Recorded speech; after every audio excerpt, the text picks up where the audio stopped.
السلام عليكم احبابي خوتي وخواتاتي، توحشكم وكنحماق عليكم بلا قياس. كنتمنى تكونوا كاملين بخير وعلى خير. بلا ما نطول عليكم نبداو نيشان في القصه ديال اليوم، قصه اللي شاخده بلا قياس. سميتي رجاء، واليوم جيت نعاود لكم على حميده ولد المدينه اللي كيسحب راسو ما عرفتش شكون. بالحق اختكم رجاء رباتو حقرني حيت عروبيه، ايوا وريتو العروبيات الحرات على شقادات وندمتو على النهار اللي حقرني فيه. نبدا معكم قصتي من الاول. تزاديت وكبرت في العروبيه. الاب ديالي كان الحمد لله بخير وبأراضيه، كنا عايشين بخير وعلى خير. الا دخلتي لدارنا من الداخل ما تقوليش اننا نهائيا ساكنين في العروبيه. اش نقول لكم، اش منك يا رخام واش منك يا زليج، الكليمه درناها عمق زوين. الاب ديالي الحمد لله كان بخير وكان كيترشح للانتخابات ومعروف في المنطقه ديالنا. كنا بينا 6 ديال الخوت، 4 ديال البنات و2 ديال الدراري. كبرنا الحمد لله بخير وعلى خير وحتى شي حاجه ما ناقصانا. الاب ديالي كان كيدير المستحيل باش نقدروا نكملوا قرايتنا. وفي الوقت اللي خويا الكبير كان وصل لليسي كانت بعيده عليه الطريق، وهذيك الساعه الاب ديالي اضطر باش ياخذ واحد الدار في الفيلاج كانت قريبه لليسي بزاف، وكان كيقرا فيها خويا الوقت اللي كان كيقرا. اما الوقت اللي اختي الكبيره كانت طلعت حتى هي الليسي، كانت ماما هزتنا كاملين ومشينا للفيلاج، ولينا ساكنين في الفيلاج وكنمشيو للعروبيه غير في العطال. الحاصل بقينا هكاك حتى كاملين كنا قرينا. خويا الكبير واختي منال كانوا داروا مهندس زراعي وهما اللي خدامين مع الوالد في الارض. ليلى درت اداب انجليزي وتزوجت بولد عمي ومشات هي وياه لفرنسا. انا جبت نقطه مزيانه في الباك وتقبلت في المعهد العالي للتجاره. قريت وخديت الدبلوم ديالي، ومن بعد صيفطت لي اختي لفرنسا مشيت عندها باش نكمل قرايتي. ولكن الوقت اللي مشيت مرتاحيت صراحه الاوضاع ورجعت هذيك الساعه وبقيت جالسه بالدار. خويا اللي صغر مني في هذاك الوقت ندخل الاكاديميه الملكيه العسكريه. اما اختي الصغيره كانت يلاه كتقرا في السانكيام. انا في هذاك الوقت كنت جالسه غير في الدار. دفعت لبزاف ديال الشركات، ولكن الشركات اللي عيطوا عليا كانوا في مدن اللي ما يمكن لياش نمشي ليهم حيت ما عندي حتى شي واحد في العائله تما، والوالد مستحيل يخليني قريب بوحدي. بقيت جالسه وكنتسنى شي خدمه في شي مدينه تكون قريبه لينا يكون عندي فيها العائله. الحاصل بقينا هكاك حتى لواحد النهار جا الوالد وبينا فيه فرحان. تلقات ليه الوالده وقالت له ياك لاباس، بان ليا شي بيعه وشريه دايزها الكلام وشي براسلي جاي في الطريق. بابا مسكين بقى كيضحك وقال لها واش الشريفه مازال ما شبعتيش من الذهوبات؟ قالت له جلس وقول لي شنو كاين.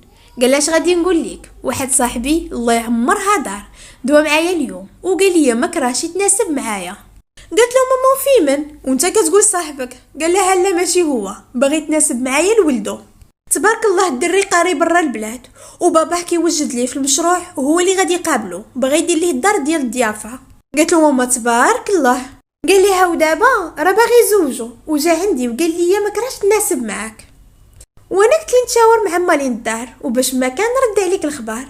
قالت له ماما مرحبا به، وراه كاينه غير رجاء حيت في داك الوقت اختي اللي كبر مني كانت مزوجه واختي الكبيره كاع كانت مخطوبه، يعني انا اللي كاينه واختي الصغيره. قال لها هذاك الشيء رجاء تبارك الله هي اللي غادي تجي معاه ومناسبه حتى في العمر. المهم دوي معاها وشوفي شنو تحت راسها، وإلا كانت موافقه وما عندها حتى شي مشكل نقول الناس يتوكلوا على الله ويجي وتشوف الدري ويشوفها، وإلا تفاهموا ما نزيدوهم غير الخير. قالت له ماما مرحبا. ايوا جات عندي هذيك الساعه وقالت لي هذاك الشيء اللي دار ما بين الوالد والوالده، وقالت لي شنو بان لك يا بنتي؟ قلت لها ماما اللي بان لك، حيت في هذاك الوقت انا ما كنت كنعرف حتى شي واحد وما كان زعما عندي المشكل اللي يسر فيها الله مرحبا بها. الحصول الاب ديالي كان دوا مع الخدير وقال له مرحبا بكم. وهذيك السيمانه نيت كانوا جا السيد ومرته وبنياته وما جاش معاه العريس. ايوا استقبلناهم وكبرنا بهم تكبيره ديال النفس. مو كيف شافتني هبلت عليا، اما خواتاتو كنت ارتاحيت ليهم وارتاحوا ليا. الامور كامله دازت مزيان وكانوا وراوني التصويره ديال الدري. وما غاديش نكذب عليكم الدري تبارك الله غزال، طوله وتجريده واللحيه مطراسيه خصكم تزاتات من اول نظره. ايوا اختو قالت لي واش ممكن تعطيني شي تصويره باش نوريها لخويا، راه ما قدرش يجي معنا هاد المره حيت عنده شي خدمه مهمه. المهم هذيك الساعه كنت صيفط لها واحد التصويره ديالي وتصورت ليت معاهم في هذاك النهار. اش غنقول لكم الامور دازت مزيانه، العائلات كانوا تفاهموا مع بعضياتهم والامور كامله دازت ميسره. يعني بقى غير نشوف الدري ونهضر معاه ولا تفهمنا صافي غادي نتوكلوا على الله، وهذاك الشيء اللي كان. مشاو الناس ناشطين من موراها بسيمانه. اتصل بوات الدري ببابا وقال له الدري راه عجباتو البنت، وان شاء الله غادي يزوجو عندكم السيمانه الجايه باش نديرو الخطبه الكبيره. الاب ديالي قال له مرحبا، وهذاك هو النهار الكبير. جا عند ماما وقال لها شنو خاصك، وبدا يتوجدي. هي ماما كانت اتفقت مع الوالد على كل شيء، وهذيك الساعه بدات كتوجد، عرضت على العائله وعلى الناس اللي كنعرفو، وحتى من اختي اللي على برا قالت ليها تجي هي وراجلها. يسرات لكل شيء والامور كامله كانت غاديه مزيان. انا قلبي كنت كنحس بيه مقبوض، ما عرفتش علاش. قلت السيد ما عمرني ما شفتو ونجيو نيشان نديرو الخطبه الكبيره.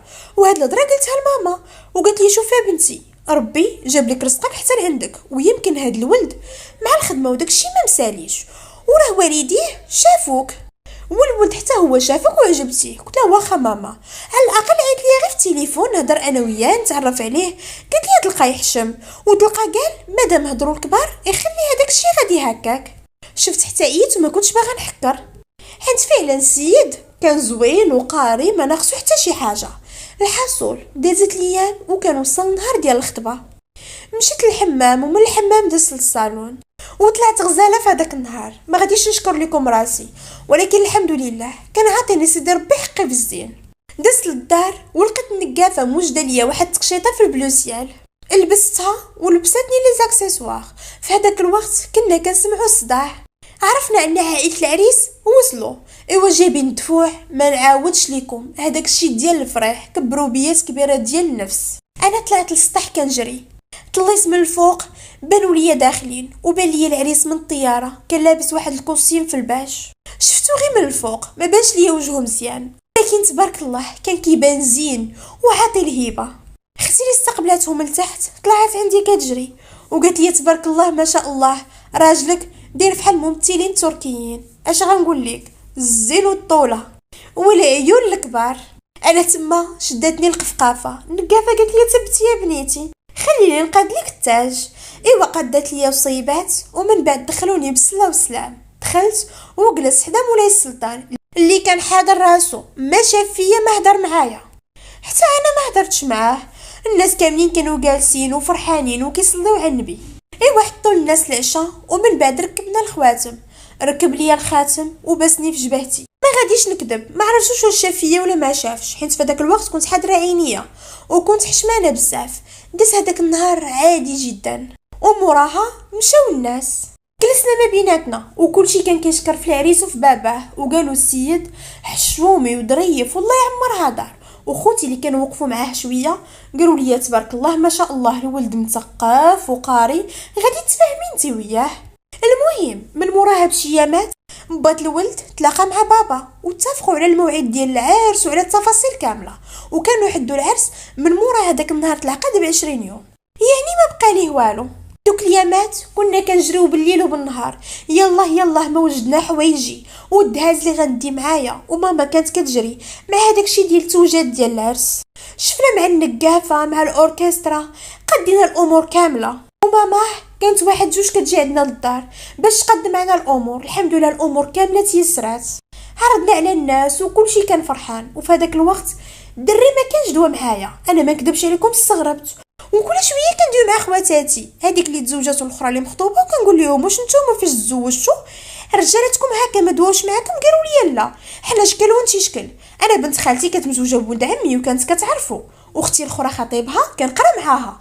قالت لك انت زواجك زواج تقليدي، وراه باه قالها ان الولد ما بقى له والو يفتح المشروع ديالو، يعني تلقاه مشغول ومبرزط، وهذا الشيء عادي. وها انت يا لاله غتزوجي به ويطلع لك فوق راسك. وردوني انا اللي خفيفه وانا اللي باغا نعيش الحب. الحاصل شفت حتى عييت وسكلت وقلت خبر اليوم بفلوس بكره يبقى ببلاش. الحاصل دازو هذوك اليامات طايرين، وكان جا النهار ديال العرس. جات عندي الكوافوره حتى للدار، وكانت واحد الكوافوره معروفه. قدات ليا وطلعت غزاله هذاك النهار. لبستني النقافه وخرجت بديت كنحني. دا شويه الوقت حتى كانوا جاو اهل العريس وجايبين معاهم الدفوع. العريس دخل هو الاول لابس واحد الكوستيم في المدادي وهز واحد طيفور ديال الذهب، وتابعه ماماه من اللور هزه مشموم ديال النوار. عاد صحاب الهزه هازين الطيافر حطوا هذاك الشيء قدامي، والعريس كان جلس في جنبي. هز لي البرندق وبسني في جبهتي وابتسم، ومن بعد بدا كيشوف في الناس. انا بقيت حاضره غير عينيا وكنت حشمانه بلا قياس، وقلبي كنحس بيه غادي يخرج من بلاصتو. جاتني صعيبه بزاف انني نتزوج بواحد ما هضرت معاه ما تكلمت، يعني غادي نروح عنده اليوم وانا ما كنعرف عليه حتى شي حاجه. كنت خايفه واحد الخوف اللي كبير بزاف. اش غنقول لكم، عرسي داز غزال، ومع انا كان عندي مع الناس وكنت اجتماعيه، بلادم كامل كان فرحان ليا. الحاصل داز هذيك الليله بخير وعلى خير، ومن بعد سال العرس وخرجنا وركبنا في الطوموبيلات. ركبت انا وياه في الطوموبيل ديالو، وعاد ركبوا العائله في الطوموبيلات الاخرين وبقاو تابعيننا حتى كنا وصلنا للفيلاج. في واحد اللحظه السيد كسيره وهرب عليهم وما بقاش عرفوا فين كاين. انا تما حسيت بقلبي غادي يخرج من بلاصتو وكنت خايفه بلا قياس. السيد كان كيشوف غير قدامه، ما شافش فيا نهائيا، ما هضر معايا ما تكلم، وحتى انا ما دويتش معاه. موقف حتى قدام واحد العماره كنزل، انا كنت كنتسنى زعما يجي ويحل لي الباب ويهزني وهداك شي زعما ديال الرومانسيه. السيد كان مشى حل الكوفر، هز الباليزات وتم غادي. انا فاش شفتو غادي حليت الباب ونزلت وبقيت تابعاه. مشاني شال السانسور وكان طلع للطابق الثاني، نزلنا ودخلنا للدار. جر الباليزات حتى لقدام واحد البيت، حطهم وقال لي خدي راحتك وتصبحي على خير. والسيد مشى دخل لواحد البيت اخر. انا بقيت كنشوف هذاك المنظر وقلت لا ما يمكنش، اويليش هاد الشيء. ايوا اختكم التمست لي العذر وباقي عايشه في داكشي ديال الاتراك، وقلت يمكن السيد باغي يخليني على راحتي. هذه الليله الاولى ومازال ما كنعرفو ما كيعرفني، وزعما حتى نتعارفوا ونبغيو بعضياتنا وداكشي زعما. ايوا دخلت للبيت، ضربتها ليا بواحد التدويشه وتخشيت فراشي ونعست. ايوا الغد لي مع الصباح تقريبا تكون شي 9:30 ل10، سمعت الباب ديال الدار كيدق. حليت الباب ومشيت باش نحل، بانت لي خالتي ماما الراجل. ايوا عنقاتني وقالت لي بنتي الحبيبه صباح الخير، وجايبه معاها واحد الصينيه فيها مال الدواطاب. دخلات وقالت لي امندره يلا بغيت نهضر، وهو يوقف علينا خانز العفطه وقال لها امي دخلي سوق راسك، وهداك الشيء غيبقى بيني وبين مرتي، وانتي راكي عارفاني هاد التخربيق ما عنديش معاه. قالت له ولدي انا ما دويتش معاك، انا كندوي مع المراه وانت اش دخلك في هضره العيالات. قال لها المهم انا ندويت وما بغيت حتى شي واحد يتدخل فيا. امو كانت قالت لي الله يكمل عليكم بخير ووجدوا راسكم، راكي عارفه من هنا شويه غادي يجيو مالين داركم. قلت لها واخا خالتي. حطت لينا هذاك الفطور ومشات. انا هزيت الفطور وحطيته فوق الصاله مونجي وبديت كنفطر. السيد كان جا وبدا كيفطر معايا، ما هضر معايا ما هضرت معاه. فالساله خلى هذاك الشيء ومشى نيشان دخل لبيتو، ما بقيتش عارفه شنو دار. انا طرفت هذاك الشيء، دخلت حتى انايا ضربتها ليا بتدويشه، درت ماكياج ديالي ولبست حويجاتي، هزيت التليفون وبقيت متكيه في البيت. حتى سمعت الباب ديال الزنقه تردخ، نط بشويه كنتسلت، طلعت عليه في البيت ديالو لقيتو ما كاينش. جمعت هذاك البيت، طرفت الدار، ومن بعد عاودت خشيت في بيتي وبقيت جالسه حتى ضربات شي 2:30. جات عندي خالتي وقالت لي ما بقى والو تجي ماماك. المهم بداو كيقادوا ويصايبوا الامور شويه، كنسمعوا الدقه المراكشيه والهيلاله في الزنقه. كنت عرفت ان دارنا جاو. ايوا طلعوا لي الكادوات اللي جاوني والدفوع والماكله، هذاك الشيء اللي كيجيبوا في صبوحي. ودخلت عندي ماما البيت وهي تقول لي امندرا بنتي شنو كاين. قلت لها ماما ما كاين شيء. فهاديك اللحظه دخلت مات العريس وبقات كتهضر مع ماما وكتهدل فيها، وقالت لها ولدي راه ما عندوش معها التقاليد، وراه صافي بغى يكون هذاك الشيء ما بينه وما بين مرتو وهادي ماما حتى هي تفهمات وقالت مادام الولد ما عندوش مشكل خلاو جلا وشطبت عشوره، حيت حنا قبل كاع ما نتزوج به كنت دايره شهاده طبيه ديالي، يعني ما عندي مناش نخاف. واصلا انا كنت واحد البنت اللي ثقيله بزاف، ما كانش عندي مع داك الدوران والدراري والتصاحب، هذاك الشيء كان كيجيني الله يستر ديال الدراري الصغار وديال بلاد الزنقه، يعني ما عنديش معاه. الحاصل دازت هذيك العشيه بالضحك والنشاط. السيد ما جا حتى لديك 7 العشيه دخل، ايوا نشط معاهم جلس عادي، من بعد الناس هزوا قشاوشهم وتفرتك المجمع. السيد مباشره كان لبس حوايجو وتم عاود خارج. انا شفت فيه ما درت معاه ما تكلمت، دخلت للبيت شعلت التلفازه وبقيت كنتفرج، ما حسيت براسي حتى كنت نعست. الوقت اللي فقت في الصباح نط بشويه كنتسلت، طلعت عليه في البيت ديالو بان ليا ناعس. دخلت الكوزينه بديت كنطل، لقيتها مستوكيه بالسلعه كلشي محطوط. بديت كنوجد الفطور، قديت كلشي، حطيت الفطور فوق الطبله، فطرت وغطيتو ودخلت لبيتي تكيت. ايوا السيد نض على خاطرو فطر لبس حويجاتو وزاد خلفه مع الطريق. انا ما نكذبش عليكم، فداك الوقت بدا كيطلع لي الدم وقلت اويلي، حنا نقولوا ان السيد مثقف وكيفهم وما بغى طرا بينو وبينو شي حاجه حتى اننا نتعرفوا مع بعضياتهم، ولكن هاد السيد راه حتى التعارف ما بغاش يديرو. النهار اللي جيت هو منخني حتى السلام ما كيقولها ليا، وليت كنوض وكنشوف راسي في المرايه وكنقول ياك ما نكون ما عجبتوش، ياك ما باه مبزو عليا. ولكن ما يمكنش، الولد مثقف وكتبان شخصيته قويه من الهضره اللي قال لماماه، يعني كل ما باغيش يتزوج كان غيقول لهم لا. تلفت وما بقيت عارفه ما ندير. هذيك الساعه هزيت تليفوني واتصلت بختي وعاودت لها داكشي كامل اللي طرا. ايوا اختي بقات شاده فيا وقالت لي ناري يا اختي كطيري من المقله. السيد بغاك زعما حتى تولفي شويه، عادي بدا يهضر معاك ويتكلم. قلت لها صاحبتي انا ما قلت حتى شي حاجه، بالحق على الاقل يهضر معايا في التليفون نجمعوا شويه نخرج انا وياه هكا باش نتعارفوا وندوي على بعضياتنا، ماشي هكا منخلني. كان خاصك تعرفي الا بقينا هكا حتى 20 عام راه ما عمرنا ما نوقفوا على بعضياتنا. قالت لي والمهم اختي ما تسرعيش وغير شويه وكل شيء غادي يبان. قلت لها واخا لالا.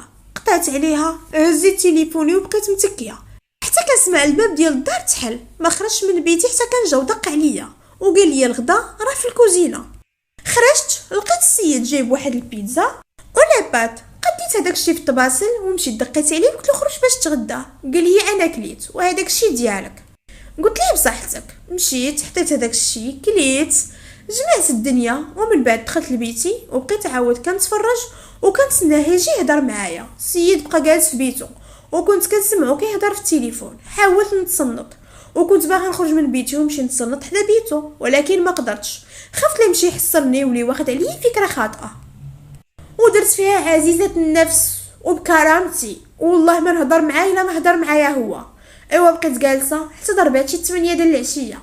السيد عاود لبس وتريح وتقاد وتصيد وزاد خلفه مع الطريق. انا يا نط الكوزينه كليت داكشي اللي شاط عليا من الغدا، غسلت الماعن ومن بعد دخلت لبيتي بقيت كنتفرج ونعست. الحصول بقينا هكاك عايشين، ما كنهضر معاه ما كيهضر معايا، حدو الوقت اللي كيدخل كيجيب لي معاه الماكله من الزنقه، وانا الا طيبت شي حاجه كنخليها والوقت اللي كيجي كنسخنها ليه وكنحطها فوق الطبله. بغى ياكلها ما بغاش ياكلها كيخليها تما حتى كنوض كنغسل الماعن وصافي. كيف قفلنا سيمانه متصلت بيا وقالت لي غادي ندوز عندك للدار. قلت لها مرحبا بك خالتي. جات عندي وقالت لي جيت عندك يا بنتي باش نوريك داري، وهكا الوقت اللي تبقاي جالسه بوحدك وتكوني قنطانه جي مرحبا بك ونسيني. قلت لها ان شاء الله. مهم لبست حوايجي وخرجت انا وياها ودار عكوسي كانت قريبه لداري بزاف، بيناتنا تقريبا غير شارع. جلست معاهم هذيك العشيه وفي العشيه رجعت للدار لقيت مولاي السلطان جاي قبل مني. كيف دخل؟ قال لي فين كنتي؟ قلت له كنت عند ماماك. قال لي ياك ما قلتي ليهم شي حاجه؟ قلت له ما عندي ما نقول ليهم. قال لي هكاك هذاك الشيء اللي وقع في هاد الدار ما نبغي نسمعوه في حتى شي بلاصه. شفت فيه ما هضرت ما تكلمت ودخلت نيشان لبيتي. السيد بقى هكاك في بيته ومن هذاك النهار كنبدا الخدمه وما بقاش كيسهر، يعني كيخرج معاه هذيك 8 ديال الصباح كيرجع مع 7 8 العشيه كيتعشى وكيبقى عاود حتى الغد ليه، ولكن ما كان كيهضر معايا ما كيتكلم. وحتى انا كنت كنحاول انني ما نهضرش معاه واخا من الداخل ديالي كنت كنتقطع. اكبر اهانه للمراه هي الراجل يتجاهلها، كتحس براسك ولا شيء. واخا كنت كنبين راسي قويه وما مسوقاش وما عنديش المشكل، ولكن سيدي ربي هو اللي كان عالم بيا. عرفتوا الافكار اللي طاحوا في بالي هذوك الايامات ما نقولهمش لكم، وليت كنقول ياك ما ماشي راجل، ياك ما عاجباش، ياك ما كيبغي شي وحده غير يجي ويصارحني ويقول لي شنو كاين باش حتى انا نرتاح. المشكل اللي كان بيناتنا اننا ما كناش كنهضروا، هو ما كانش كيهضر معايا وانا كرامتي ما خلاتنيش انني نمشي ونهضر معاه. دابا شفت حتى عييت واستسلمت وقلت يدبر راسو، غادي نبقى صابره حتى نعرف راسي من رجليا ونعرف علاش هاد السيد ما بغاش يقرب ليا وما بغاش يهضر معايا وما بغاش حتى يتعرف عليا، باش حتى الا هضرت وقلت لهم باغا نطلق يكون عندي واحد السبب واجه. اما دابا الا جيت قلت لهم باغا نطلق يقدر ينكرني ولا يقول لهم شي تخربيقه، يعني ما عارفاش بالضبط شنو واقع. هذاك الشيء علاش قررت نصبر ونسكت ونشوف شنو غيطرا. ايوا بقيت معاه علين شهرين. فهادوك شهرين كل نهار كنت كنلبس وكنتقاد، لربما السيد يحن ويجي باش يهضر معايا والو ما كيعبرنيش. كنبقى هكاك حتى كيبغي يديني النعاس. كنمشي نغسل وجهي، نلبس بيجامتي ونتخشى في الفراش، والغد لي عاود مع الصباح نفس الشيء. نوض ونلبس ونتقاد ونقاد وجهي ونقاد شعري، نطيب طيابي ونجمع داري. الا كنت مساليه وما عندي ما يدار وكنت قنطانه كنلبس حوايجي ونمشي عند عكوسي نجلس معاه حتى العشيه قبل كاع ما يجي كنرجع لداري. ما كنتش كنحاول هكا نبان ليه ولا نهضر معاه، ما باغاش نطيح من كرامتي. بقينا هكاك حتى لواحد النهار كنت خرجت انا وعكوسي وتعطلنا شويه. الوقت اللي دخلت للدار لقيتو كيهضر في التليفون وكان كيهضر بالعربيه. كيف شافني السيد بدا كيهضر في الفرنسي، هو واحد خينا كيهضر معاه كان راجل او هكا كان كيبين ليا. المهم كان قال له هذيك العروبيه راها دخلات. ما نكذبش عليكم تصدمت وما كنتش متيقه ودنيا، وفي نفس الوقت ما درت حتى شي حركه بوجهي. شفت فيه وحدرت عيني ومشيت نيشان الكوزينه وجدت العشاء طليت عليه. قلت ليه واش بغيت تعشى؟ قال لي شبعان. حطيت العشاء تعشيت غسلت الماعن ودخلت للبيت. البكا اللي بكيتو هذيك النهار حياتي كامله ما عمرني بكيتو. ما رضيتش الوقت اللي قال هذاك السيد اللي كان كيدوي معاه هيا العروبيه دخلات، جاني فحال حقرني فحال عايرني. واخا انا كنت متصالحه مع اصلي وما كانش عندي المشكل وحياتي كامله ما عمرني ما كذبت على شي واحد وقلت له حق انا بنت المدينه. بالعكس البنات اللي كانوا كيقراو معايا كان فيا نقول لهم انا راني بنت المدينه، حيت الوالد كان يعني ما مخصصني من حتى شي حاجه، وكنت كنلبس غير رفيع وهز اخر تليفون وعندي بيسي واعر، يعني ما كنبانش كاع بنت العروبيه. ولكن كنت كنقول لهم انا بنت البلاصه الفلانيه. ما كانش عندي المشكل، ولكن هو حسسني انني لا شيء. قهرني ديال بصح مرضني في حياتي. بقيت كنبكي حتى خويت قلبي ونعست ما عقلتش على راسي. فقت الغد لي مع الصباح خرجت بشويه كنتسلت لقيتو ما كاينش في الدار. فطرت وجمعت حوايج الحمام وهذيك الساعه اتصلت بخصو قلت لها نتلاقاو في الحمام. قالت لي واخا. مشيت وضربتها بتحمحيمه على قلبي ومن موراها مشينا للصالون قديت شعري وقديت هذاك الشيء اللي خاصني نقاد، ومن بعد رجعت لداري وجدت غدايا تغديت وبقيت جالسه حتى اتصل بيا لوسي وبدا كيسولني على شي حاجه في القرايه، حيت هو كان داير تقريبا نفس هذاك الشيء اللي كنت قريت انا. بديت كنشرح ليه وفاش بان لي الدري ما فاهمش قلت له عرفتي ما دير دوز عندي للدار. قال لي بلاتي نتشاور مع ماما. كندوى مع ماما وقالت له انها خارجه وقالت لي شوف مع اختك. اختو ما كان فيها اللي يجي وقالت له لا بغات تجي عندنا هي. قلت لي واخا ماشي مشكل انا جايه. لبست حوايجي ومشيت عندهم للدار حيت انا كنت مولفه كنمشي ونجي عندهم. علاقتي معاهم كانت مزيانه بزاف. المهم مشيت خدمت معاه شويه. المهم السيد حيت كان كيقرب الفلوس كان مطنق. شرحت له هذاك الشيء اللي قديت عليه وقلت له لا ما فهمتي شي حاجه اخرى قولها ليا. قال لي شكرا بزاف لا يخطيك. المهم لبست وقبل ما نمشي ماما قالت لي راه هاد السيمانه كاينه الخطوبه ديال ولد عمت راجلي، وجدي راسك على هاد الاساس باش تمشي معانا. قلت لها واخا خالتي. المهم مشيت لداري ولقيت راجلي مازال ما جاش. بدلت حوايجي وجدت العشاء تعشيت وخليت له حقه في البلاصه اللي مولفه كنحط ليه ودخلت لبيتي عادي. جا السيد تعشى دخل البيت وداز هذاك النهار. المهم من مورا 3 ايام كان وصل النهار اللي كانت قالت لي خالتي ديال الخطوبه ديال ولد عمت راجلي. ولبست واحد القفيطين ما عمرني ما لبسته، درت مكياج خفيف وهزيت شعري لفوق، لبست الذهب اللي كانوا جابوا ليا وتميت خارجه من البيت. تلاقيت انا وياه نيشان كان ضارب ليك واحد الكوستيم في الكحل جاه كيحمق. شافني بدا كيطلع وينزل وقال لي فين غدا بالسلامه. قلت له غدا معاك الخطوبه. قال لي شكون عرض عليك؟ قلت له ماماك اللي قالت لي غتمشي معانا. بقى كيشوف فيا ويطلع وينزل وكان دخل البيت وكنسمعو كيدوي في التليفون مع ماما وهو كيغوت وكيقول لها واش حماقيتي واش بغيتي تشوهينا. البنت ما كتعرف لا تهضر لا تتكلم، كي غدير تهضر مع هذاك القوم وانتي عارفاهم بعينين عياقه. واش بغيتي في اخر ايامي يبداو يقولوا ولد فلان تزوج بعروبيه، انتي باغا تشوهيني. واش ما كفاكمش هاد الفضيحه اللي درتو ليا؟ واش ما كفاكمش نهار العرس الناس كيجطحوا الغبره نايضه العجاجه الله يستر؟ واش ما بغيتوش تفرقوا عليا؟ انا ما بقيتش غادي. فهاديك اللحظه حسيت بيجرحني ديال بصح، كرهته من الاعماق ديال الاعماق ديالي. كنت حاسه براسي باغا نغوت وباغا نبكي، واخا هكاك زيرت راسي وعفضت على كبدتي وقلت لها بلاتي ماشي وقت البكا دابا. دقيت عليه الباب بشويه حليت ودخلت، شفت فيه فمو عينيه وقلت لي غير سير الخطبه ديال ولد عمك وانا غنبقى في الدار عارف راسي ماشي من مقامك. قال لي لا ماشي هكاك. قلت له بلا ما تقول حتى شي حاجه، سمعت كلشي وعندك الحق. انا اللي يمكن طيحت من قيمتي وقبلت نتزوج بيك بلا ما نعرفك بلا حتى شي حاجه. يلاه كان باغي يهضر، خليته ودخلت البيت وسديت عليا. كان جاو قال لي لا ما فهمتينيش، ودوك الناس راه فيهم العياقه وهادي، وانا راه ما عندي حتى شي مشكل معاك. ما جاوبته ما تكلمت، بقيت جالسه حتى كنت سمعت الباب ديال الدار تحل، عرفت ومشى. هذيك الساعه كنت نط حتى تاكدت انه خرج من الدار. بقيت كنبكي وكنجدب حتى كنت برد ديال بصح، وهذيك الساعه حلفت بحلوفي الا ما ندمتوش وحكيت البابا هز نافرو مع الارض راني ما نسماش عروبيه، وغنكون طيحت الدل على كل عروبيه فيما كانت. من تما قررت وقلت علاش غنبقى مخبيه في بيتي، خاصني نبان ليه وخاصني نبين انني فرحانه ومرتاحه وما عنديش غرام ديال المشكل، وانني ما كنعتبروش اصلا. في هذيك الليله كنت بديت كنقلب على خدمه، قديت السيفي ديالي عاوتاني، وكيف صباح خرجت وبديت كنحطو في الشركات. فاش كنت راجعه دزت للصالون، غسلوا لي شعري وصيبوه، مشيت للدار طيبت غدايا تغديت، بقيت كنتفرج حتى وصلت شي 6:30 ديال العشيه. دخلت وجدت شي مسيمنيات درتهم كتار باش الوقت اللي يدخل هو من الخدمه يلقاني باقي واقفه في الكوزينه.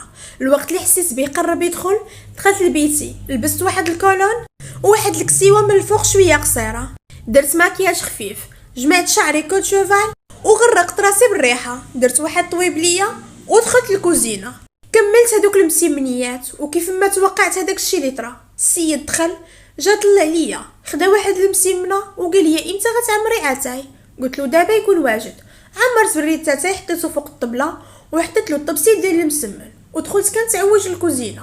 كملت المسمن قديت كلشي، هزيت المسمن ديالي وكاس ديال اتاي ودخلت لبيتي كليتهم، ومن بعد حطيتهم في الكوزينه ومشيت للصالون تكيت وبقيت كنتفرج في التلفازه. السيد ما خرجش من بيته وقلت له الخلاوج لا وشطبات عاشوره، على ماني انا اللي نبقى محبوسه في البيت. داز هذاك النهار والغد ليه مع الصباح، نضت بكري وجدت الفطور، فطرت كان ناض من فراشو ولقاني فايقه، شاف فيا وقال لي صباح الخير غادا لشي بلاصه؟ قلت له واحد شويه غادي نخرج. ما سولني لا فين غادا لا منين جايه، وحتى انا ما قلتش ليه، خليته كيفطر ودخلت البيت لبست وتقاديت. خرجت قدامه كان تهوج، السيد بقى كيطلع وينزل فيا ما هدر ما تكلم. خرجت من تما وبديت عاود كنقلب على الخدمه. فالساليت كنت دزت نيشان دادا العكوسي، تخديت معاهم وبقيت جالسه مع خو كنفهمو شي مسائل وشد انا وياه السون. ومن بعد كنت خرجت انا وختو، ما دخلنا حتى شي 9 ديال الليل. الوقت اللي كنا راجعين اتصلت بينا ماما وقالت لنا دوزو نيشان للدار، راه راجلك كاين هنا. قلنا ليها واخا. ايوا مشينا للدار لقينا السيد جالس مع ميمتو. دخلت سلمت عليهم بقيت كنهضر معاهم وكنضحك. من مورا هذاك الشيء مو كانت شداتنا باش نباتو معاهم. السيد قال لي هلا انا عارفانيك ما كنبغيش نبدل الفراش. قالت له اللي بان لك ولدي. خرجت انا وياه، ركبت انا وياه في الطوموبيل مشينا نيشان للدار. ما هضر معايا ما هضرت معاه. السيد انا كنت حاسه به انه كيغلي من الداخل، ولكن دير في هذاك الشيء ديال كرامتي. قلت له غير خليك بشويه عليك، انا ما زرباناش وما عندي ما يدار، واصلا قد ما طولت معاك مزيان باش حتى الا طلقت ما يقولوش هذه ما كملات حتى 6 شهور وراجعه لضرباها، على الاقل نكون قفلت العام. الحصول وصلت للدار، دخلت بشويه عليا قريب وما على باليش. السيد هز التليفون اوكي غوت كيهضر مع شي صاحبو وكيقول له هذيك العروبيات فرعنات ونقولش ليك شنو ولات كتلبس، رجليها غادي يخرجوا للسواري. صافي انا هادشي ما بقاش عاجبني وغادي نجلس مع الوالد ونقول له كيف ما زوجتيني بها طلقني. كنت كنسمعو كيهضر وكنضحك في خاطري، وكنت عرفت ان السيد كيسحب له انني انا ما قارياش. قلت له الله مع من تحتي، لا من ربك يا وليدي راني ما نسماش مراه. حصل بقيت انا وياه هكاك كل نهار يومين نلبس حوايجي ونتقاد ونتم خارجه، الا ما شافنيش في الصباح مبكره كيشوفني في العشيه معطله. المهم هو انني نتلاقى معاه ويعرفني كنت خارجه من الدار. السيد ما بقاش كيف من الاول ولا كيجلس ويطول فيا الشوفه، وانا كنشوف في دغيا نهبط عينيا ونمشي في حالاتي. اذا كان عندي شي شغال في الكوزينه نقضيهم كنقضيهم، ما كانش عندي كندخل لبيتي ونسد عليا. وبعد المرات فاش كتكون راشقه ليا كنتسكى في الصالون وكنبقى نتفرج حتى كيديني النعاس. ايوا بقينا هكاك علين تقريبا شي شهر.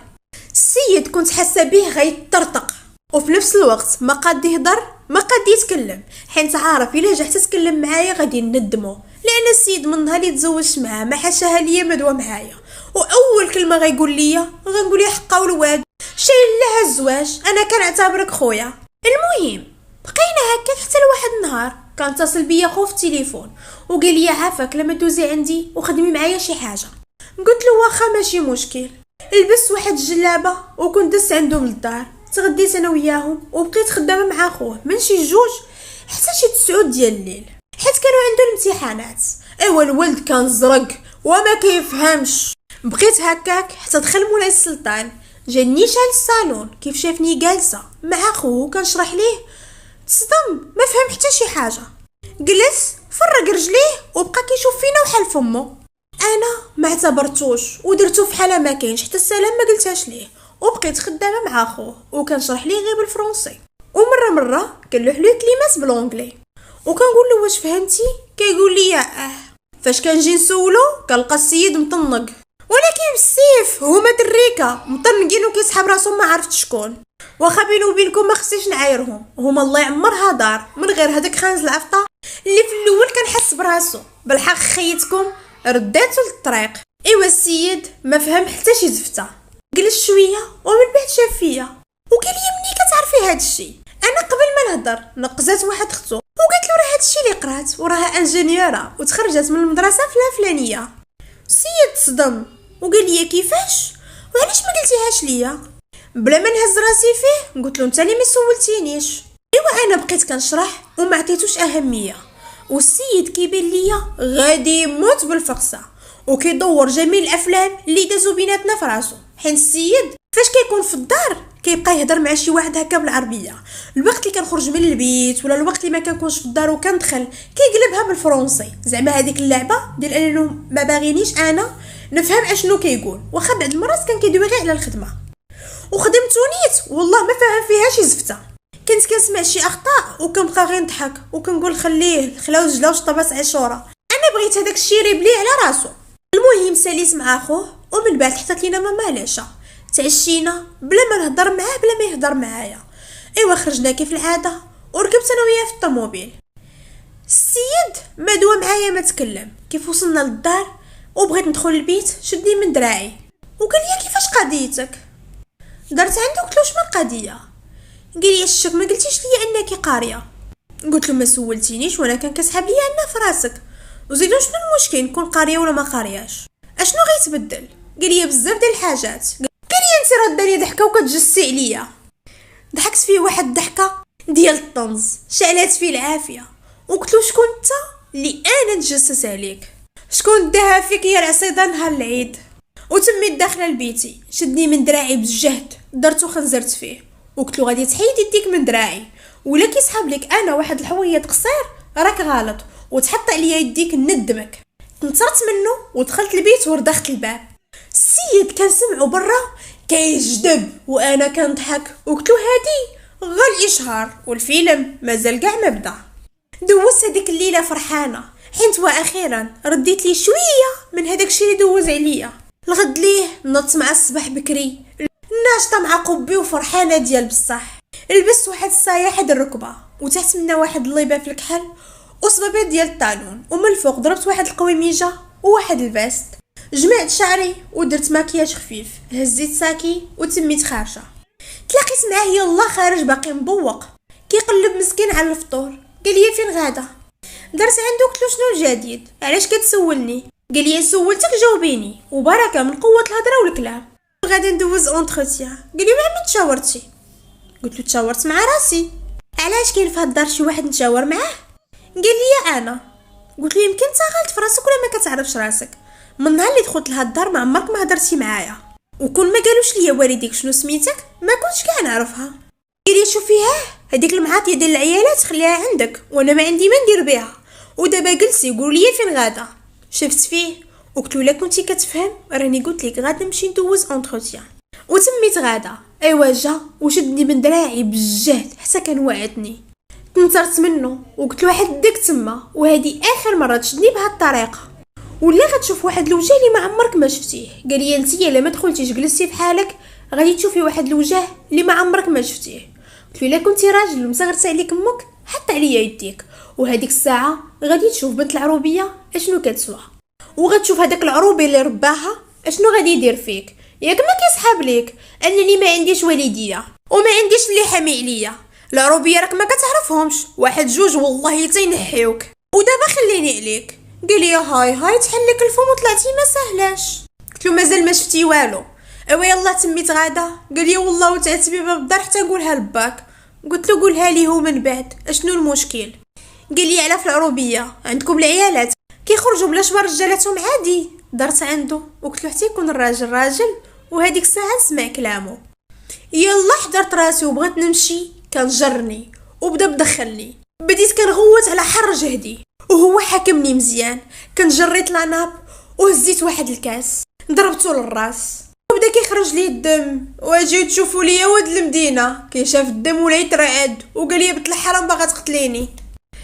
قلت له الا كان كيسحب لك انني فريسه سهله وغدير فيا اللي بغيتي راك غلط، والرجوله ديال جدريال قولها. ودابا خليني نمشي لخدمتي راني ما مسالياش ليك وما فيا من نضيع هاد الخدمه.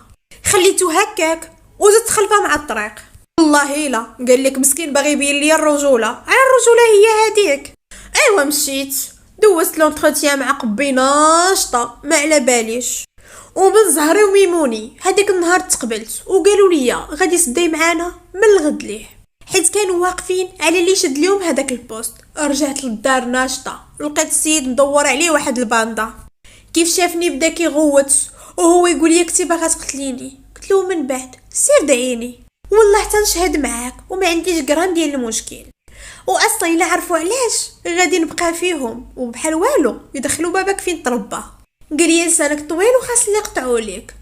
قلت له اخويا الا كنتي تقدر عليه نوض وقطعو، غير تفكر الدقه اللي كاينه في راسك. ايوا جا وشنق عليا وقال لي الا ما رباكش باك انا اللي غادي نربيك.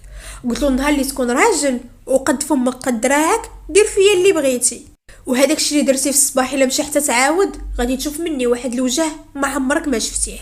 السيد طلق مني بعد عليا وقال لي انا بالله وبالشرع معاك وانتي كتقلبي على المشاكل. يلا بغى يمشي وانا نقول له بلاتي من غدا غنبدا في الخدمه. قال لي ومع من تشاورتي؟ قلت له ديك النهار قلت لك تشاورت مع قبي. قال لي هاد الخدمه والله لا مشيتي ليها. قلت له هاد الخدمه هي اللي غادي نمشي ليها، وإلا ما خليتينيش غنتصل ببا وهاديك الساعه كلامك معاه، وإلا مشى حتى سولني على اللي بيناتنا بربي لا كذبت. السيد زير ديال بصح وكان عارف راسو قفرها، حيت في هذاك الوقت راه اكثر من 8 شهور وحنا مزوجين. 8 شهور ما عمر ما وقع بيناتنا شي حاجه. نتوما راكم عارفين في المجتمعات المغربيه راجل فحال هذا شنو غيسميو عليه، يطير حتى هي وما عنده ما يصور. المهم داز هذيك الليله والغد لي مع الصباح نط لبست وتقاديت ويلا بغيت نخرج لقيت الباب مسدود. مشيت كندق عليه في بيته ما جاوبني حتى شي واحد. حليت الباب ولقيت البيت خاوي ومخلي ليا ورقه وقال لي كلمتي وقلتها ليك ما عندك فين تمشي. اش غنقول لكم، كنت غادي نموت بالفقصه. هزيت لماس وبديت كنحاول نحل في داك الباب ولكن كان مسدود ديال بصح وما عندي كي ندير ليه. شفت حتى عييت وجلست بقيت كنتسنى حتى جا في العشيه. السيد ناشط وما على بالوش وانا كنغلي وقلت له واش حماقيتي شنو درتي، واش ما في خباركش ان اليوم اول نهار عندي في الخدمه؟ قال لي البارح قلت لك ما عندك فين تخدمي وانا ما عنديش العيالات اللي يخدموا.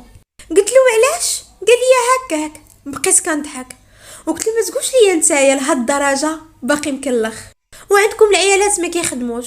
اسمح لي تزرفت فيك. كان كيسحب لي انك مثقف وواعي وقاري برا وهداك الشيء ديال العقليه اوروبيه. صات لا ديش غنقول لك حتى العروبي ما تقدش عليه. قال لي انا ما غنهضرش معاك وتقلعي في سمك. شفت فيه ضربت فيه ودخلت لبيتي. كنت معصبه بلا قياس وخاصه ان الغد ليه الا دار ليا نفس المشكل الخدمه غطير، حيت بزز باش قلت لهم ان هذاك النهار ما نقدرش نجي وقالوا لي ان الغد لي ضروري خاصني نجي. ايوا درت التليفون مع 5 ديال الصباح فقت ولبست وجلست في الصالون كنتسناه ينوض باش كيف يخرج لصق فيه. ايوا السيد ناض مع شي 7 خارج من بيتو كيتسلت ما كانش باغي يدير الحس بس زعما ما يفيقنيش. كيف بغى يحل الباب لقاني من موراه طرح عندي وتخلاه وقال لي بسم الله الرحمن الرحيم اش كديري هنايا؟ قلت له كنتسناك باش وصلني لخدمتي. شاف فيا وقال لي دويت معاك ما عندك فين تمشي. بديت كنت بوحد وقلت له عافاك غادي يجريو عليا وانا هاد الخدمه من شحال هادي وانا كنتسناها. لي علاش باغا تخدمي؟ قلت له باغا نخدم حيت باغا نخدم، انا راه ما عنديش مع الجلسه في الدار. قلت له انت اللي قول لي علاش ما باغيش تخليني. قال لي انا ما عنديش مشكل، ولكن انت اللي جيتيني اللعنات.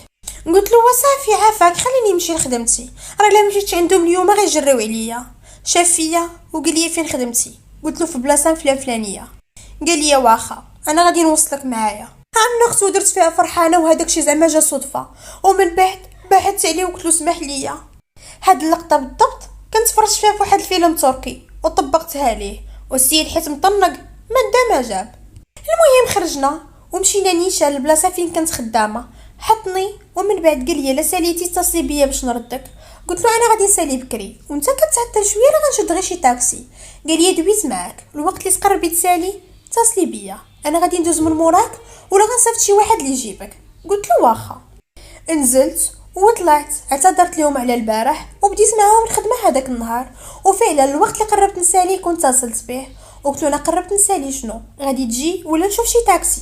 قال لي انا جاي. ما كملاش حتى نص ساعه المكانه حتى كان وقف لتحت، اتصل بيا وقال لي انا حتى الباب. نزلت طلعت معاه ومشينا للدار. دخلت بديت حوايجي ولبست واحد البيجامه جاتني غزاله، دخلت الكوزينه ووجدت العشاء حطيته ومشيت عنده وقلت له واش بغيتي تعشى. قال لي واخا انا جاي. واخا كان مولف فاش كنقول له تعشى في اغلبيه الاحيان كيقول لي ما قادش ولا حتى شويه غير باش يتهرب مني. المهم خرج بدا كيتعشى وهز تليفونه وبدا كيدوي معايا على الخدمه ديالو. طبعا انا كنت كنجاوبو داكشي حدو قدو، كنقول له جوج كلمات وكنسكت. ساليت العشاء غسلت الميعلات ودخلت البيت. مهم دوزنا هذاك الشيء اللي بقى في السيمانه هكاك حتى كنوصل نهار الجمعه بالليل. اتصل بيا خوه وبدا كيطلب ويرغب وقال لي العار اللي ما دوزي عندي عافاك بغيت تخدمي معايا واحد درس. قلت له واخا ماشي مشكل. لبست حوايجي ومشيت دقيت عليه في الباب وقلت له خوك راه اتصل بيا وقال لي بغا ندوز عنده للدار واش وصلني ولا نمشي بوحدي. قال لي واش باغا تخرجي في هذا الوقت بوحدك. قلت له عادي راه داركم غير من مورا هاد الشانطي. قال لي بلاتي انا غادي نمشي معاك. ايوا هذيك الساعه لبس حويجاتو ومشيت انا وياه. كنا مشينا غير على رجلينا حيت الدار فعلا كانت قريبه. طلعنا خدمت مع خو شويه بقينا قصارين تما حتى شي 1:30 ديال الليل. ملصقاتنا لصيق باش نباتو معاه هذيك الليله، ولكن راجلي كيف العاده قال لي هلا وسلمت عليهم وخرجت من تما ومشينا. ايوا في الطريق كان قال لي انا بغيت نعرف كيفاش تعرفتي على امي وكيفاش حتى وليتي كتعرفي كلشي عليهم. قلت له انا من النهار اللي تزوجت وانا كنمشي لداركم. قال لي ما كنتيش كتقوليها ليا. قلت له حيت ما عمرك ما سولتيني وكنتي ساد عليا وانا ما كنتش باغا نبرستك وكنت مخلياك على خاطرك. قال لي مزيان. المهم بقينا كنهضروا حتى وصلنا للدار. دخلت لبيتي وهو دخل لبيتو وداز هذاك الليله والغد لي مع الصباح كان ناض. جا دق عليا الباب وقال لي واش بغيت تخرجي تمشاي. قلت له لا غير سير. ايوا السيد خرج باش يتمشى وانا دخلت الكوزينه وجدت فطور على حقه وطريقه. قديت الطبله فطرت وخليتها هكاك ودخلت لبيتي بقيت كنتفرج شويه. ايوا جا السيد فطر ومن بعد دق عليا في البيت وقال لي يلاه نخرجوا شويه. انا كنت عرفت ان السيد بدا كيتربى وهداك الشيء اللي بغيته قربت نوصل ليه، ولكن واخا هكاك بقيت غدا في العناد وقلت غيب شويه عليا وخليني ندلع عليه. قلت له ما فيا اللي خرج. قال لي عافاك غير الله ونسيني صاحبي اللي كنخرج معاه عيط له لقيته خارج مع مرته وانا ما كنرتاح لحتى شي واحد من غيره. شفت فيه وقلت له نخاف نمشي معاك ونحشم بيك انت راك عارف انا غير عروبيه. قال لي ناري يا اختي وقلبك شحال كحل ما عمرني ما كان كسحب لي العروبيات حقودات. قلت له ها انت عرفتيها. جا وقرب ليا وقال لي عافاك وصافي نوضي. انا لا سمحي ليا انا راني غلط ولكن راه خاصك تحسي بيا. انا راه ما عنديش مشكل معاك، انا كان عندي مشكل مع الوالد اللي من النهار اللي دخلت المغرب وهو لاصقني وكيقول لي خاصك تتزوج وجا عندكم للدار بلا ما يدوي معايا بلا ما يتكلم. خلاني حتى لهداك النهار وفاش قلت له ما بغيتش قال لي انا صافي عطيت الكلمه وهاد البنت باش غتزوج. قال لي والله العظيم كنت عرفت عليك في ظروف من غير هادي ما كانش غيوقع بيناتنا هاد الشيء. انا عارفك خايده عليا نظره خايبه انا والله ما هكاك غير ما تفهمناش وصافي وحتى دابا حنا فيها. انت عارفوا من بداو جديد اذا عجبتك بنت الناس نكملوا مع بعضياتنا وإلا ما عجبناش بعضياتنا وما ارتاحيناش كل واحد يشد طريقه. بقيت كنشوف فيه وكنضحك وقلت له نجيك من الاخر انا كنتسنى غير نقفل العام، وهذيك الساعه كنت معوله نطلب الطلاق. ودابا ما عندي علاش نتعرف عليك، حيت ما ناوياش نكمل معاك. شوف، بلا ما نبقاو نكذبوا على بعضياتنا، انت ما عندكش مشكل معايا ولا مع باك، انت باغي شي وحده من مقامك، ومن النهار الاول اعتبرتيني انني بنت العروبيه وماشي من مقامك، وحتى حاجه ما تبدلات. قال لي لا وما فهمتينيش، ولا كان كيسحب ليا شي عروبيه ما غنتفاهمش معاها، ما قاريه ما واعيه. قلت له ها اللي دوينا عليه، على من العروبيه ماشي بنادم، انت عطيها فرصه ودوي معاها، لربما تكون هذيك اللي ما قارياش حسن من القاريه. شكون اللي قال لي عندك الحق، انا ما قلت والو، ولكن خاصك تفهميني وهذا وهذا. قلت له شوف، خلينا ندوزو هادشي اللي بقى بخير وعلى خير، ومن بعد كل واحد يشد طريقه. ايوا السيد تفقاه وخرج من البيت، انا بقيت جالسه وقلت خليه يدور حتى هي ويرجع، حيت كنت عارفه شنو درت. ضربت الوحده، نط الكوزينه وجات الغدا بالخف، كليت وخليت ليه غداه، ومن موراها دخلت البيت وضربتها بنعسه. ضربت الخمسة ديال العشيه، اتصلت بختو قلت لها نمشيو للحمام. مشيت انا وياه للحمام، دزنا للصالون، ومن تما دزنا نيشان لدارهم. ايوا اتصل بيا وقال لي فينك، قلت له انا عند ماماك. جاو لقى الدار غتفرقع، كاينه خالته وولادها وانا جالسه معاهم وشاده السون. الوقت اللي دخل داروا بيه ولاد خالته وقالوا ليه مرا واش من مرا تزوجتي بها. شافوا فيا وقالوا لي واش عندك شي اختك. بقيت كنضحك وقلت لهم اختي اللي باقي بلا زواج مازال صغيره، ولكن راه كاينين بنات الدوار. ايوا بداو كيتخاطفوا وبداو كيقولوا لي انا الاول، لا انا الاول، وبقينا هكا شادين السون. السيد كان جالس وكيطرطق بالفقصه، وانا ما عبرتوش بحال كاع ما كاين. تعشينا ومن بعد السيد جمع الوقفه وقال لي يلاه نمشيو. ايوا نضنا وتمينا خارجين. كيف وصلنا للطوموبيل شاف فيا وبدا كيغوت وقال لي داك الضحك اللي كتضحكي، واش ما علموكش والديك تحترمي راجلك؟ شفت فيه وقلت له شكون اللي كاينين غير ولاد خالتك. وكنضحك معاهم وكنهضر عادي، وزيدوا ماشي انا بوحدي اللي كنهضر، راه كنت كنهضر انا وماماك وخواتاتك وبنت خالتك كاملين كنا مجموعين. قال لي انا ما سوقيش فيهم هما، انا سوقي فيك نتيا، وخاصك تعرفي انك هازه سميتي وما خاصك تصرفي بحال هكا. قلت له ما زدتيش فيه لا. قال لي انت اللي زدتي فيه بلا قياس وما كنتيش عارفه راسك شنو كديري. وبدا كيسمعني في الهضره والكلام. انا ما نكذبش عليكم، بقى فيا الحال بزاف، حيت قال لي شي هضره ما كانش خاصو يقولها ليا. حضرت راسي وما بقيت جاوبته بحتى شي كلمه، ومشينا للدار. كيف وصلنا كان جا عندي البيت، شد لي يديا وقال لي سمحي لي على هذيك الهضره اللي قلت، انفعلت بزاف وما بغيتش تصرفي معاهم بحال هكاك. ولاد خالتي وكنعرفهم هادوك راه ما يسواو ما يصلاحوا وعينيهم زيغه. قلت له انا دويت معاهم عادي، وكنت كندوي معاهم وسط العائله، يعني ماشي فرزه انا وياهم فشي بلايصه. وكون جيتي عندي وقلتي لي ما تهضريش معاهم ما كنتش نهضر معاهم. قال لي لا لا حتى دابا سمحي لي انا غلط، والمره الجايه هادوك ولاد خالتي بالضبط ما تهضريش معاهم، راهم باسلين. قلت له واخا ان شاء الله.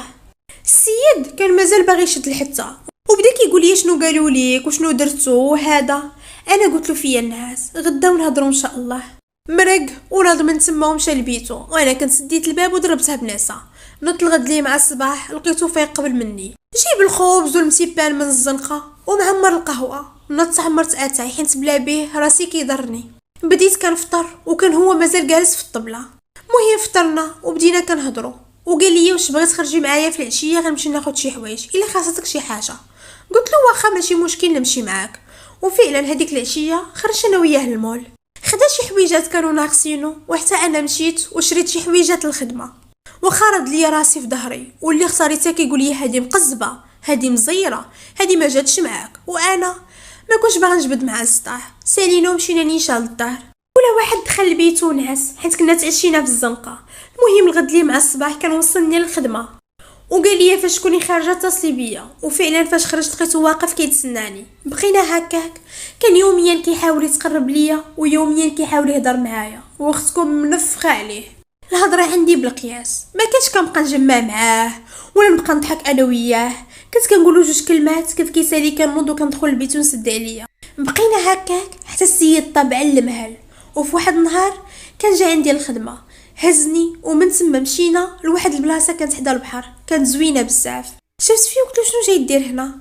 قال لي بغيت نهضر معاك. وقف الطوموبيل وشاف فيا وقال لي واش مازال ما بغي نقلبك عليا؟ واش ما شتينيش كيفاش بدلت؟ انا غنقولها لك راني غلطت وغنقول لك 100 مره سمحي لي، ولا بغيتي نعتذر ليك قدام الناس كاملين مساعد وما عنديش المشكل. ويا لالا الا بغيتي نجي لداركم ونخطبك من جديد وندير لك عراسيه جديده على الراس والعين. شفت فيه وقلت له انا ما باغي حتى شي حاجه. انا صافي علاقتي معاك من النهار الاول فقدت فيها الامال. ايوا دور وجهه وقال لي علاش كديري فيا هكا، وصافي ما يكونش قلبك كحل. انا عرفت راسي غلط ويا لالا سمحي لي. ايوا بقى شحال كيهضر وكيقول لي انا كنبغيك وما نقدرش نعيش بلا بيك ومستعد ندير المستحيل على ودك. شد لي يديا وباسهم وما بقى عليه هذاك النهار غيبكي. ايوا فاش شفتو هكاك قلت له اسمعني نعطيو راسنا فرصه ونتعرفوا على بعضياتنا ولا ارتحيت ليك مرحبا. ايوا من هذيك النهار بدات علاقتي انا وياه.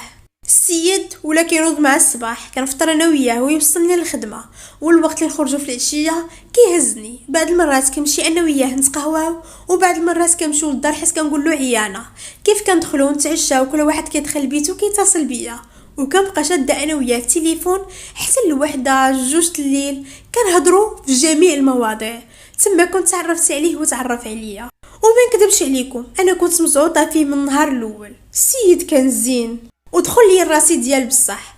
الحصول بقيت انا وياه اكثر من شهر هكاك جالسه معاه في نفس الدار وكنهضروا غير في التليفون. بقيت معاه حتى خليته يطلب ويرغب ويقول لي العار لا ما غفري ليا.